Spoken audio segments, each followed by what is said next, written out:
Hello everyone, welcome to MEP Booster. So in this lecture, we are going to discuss about an overview of plumbing system. So let's start.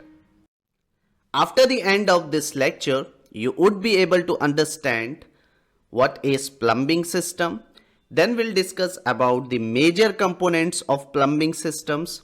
Then we'll move to the next topic, classification of plumbing system. So let's start. So now first of all we'll see introduction to plumbing system. So plumbing system in buildings are essential for providing safe water supply, sanitation and drainage. Okay. So without a properly designed plumbing system, buildings would face serious health risk, property damage and inconvenience. Okay. So proper designing for plumbing system is very important here. Now in the next point it is written here, the International Plumbing Code sets the minimum requirement for the design, installation and maintenance of plumbing system to ensure safety, efficiency and hygiene in building. Okay. So IPC, in short you can say IPC, International Plumbing Code, is a widely used standard developed by the International Code Council. It gives a set of rules that must be followed when designing, installing and maintaining plumbing system. Okay. So IPC sets a baseline standard, meaning you cannot go below it.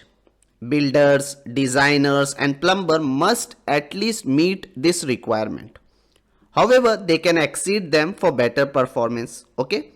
So IPC provides guidelines for how plumbing system should be planned, like pipe sizes, fixture spacing, water pressure levels, material to be used and layout consideration.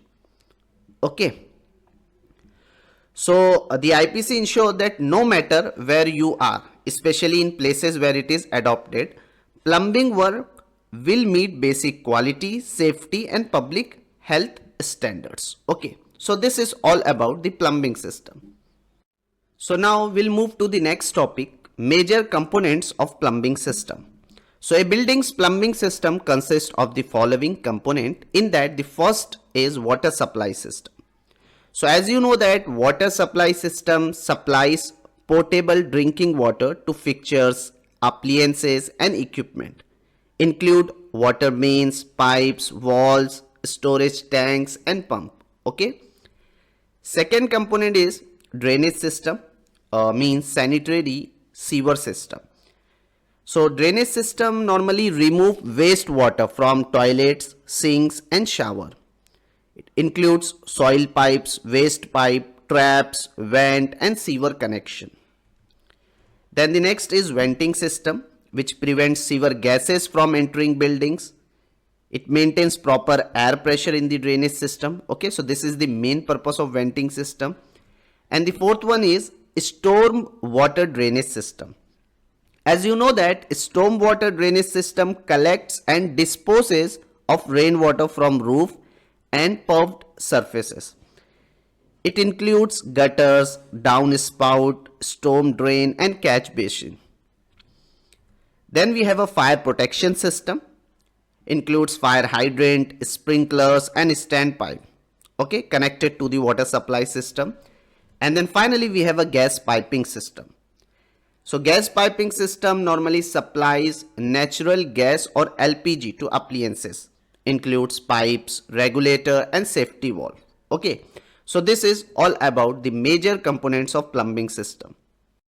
Now here we'll see the classification of plumbing system. So remember, the plumbing system are classified based on function. Okay, so in that the first one is water supply system, or it is also called as a potable water. See, in water supply system, first thing you know that we have a cold water supply, which provide fresh water for drinking, cooking, bathing and industrial use. Then here we have to discuss about the hot water supply. So for that we have a water heater, which provide heated water of fixtures. Okay. Then pipe sizing is based on flow rate, pressure and fixture demand. Okay. So for example, for a commercial building, Okay. The International Plumbing Code recommends minimum water pressure of 40 to 80 psi for an efficient supply system. So if the municipal supply pressure is insufficient, so we need to select a booster pump. Okay, so a booster pump may be required. So how to find out the size of booster pump, everything we'll discuss in our course. Okay. Now the second one is sanitary drainage system. So as you know that sanitary drainage system collects and disposes of wastewater through underground sewers. It uses gravity flow to transport waste to municipal sewer line or treatment plant.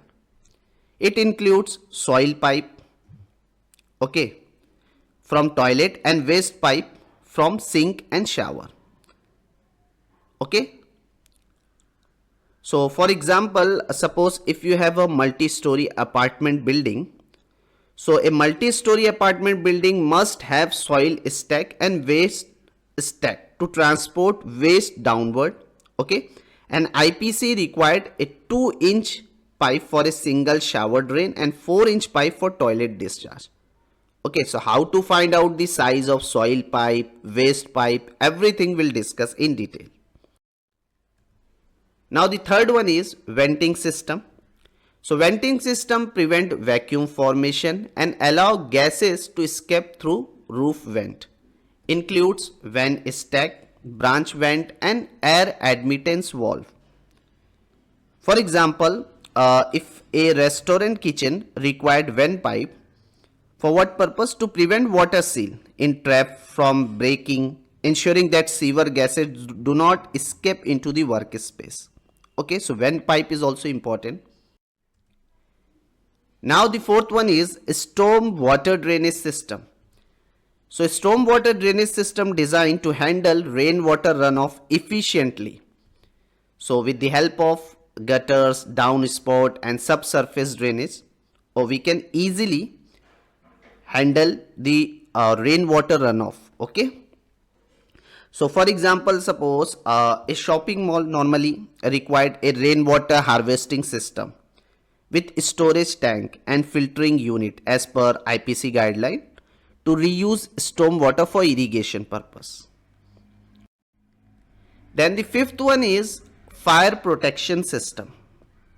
So fire hydrant, sprinkler and standpipe connected to the plumbing system. Okay, which required adequate water pressure and pipe sizing as per International Plumbing Code. So a high-rise office building need normally a wet standpipe system with automatic sprinkler connected to a pressurized water supply. Okay, that we'll see.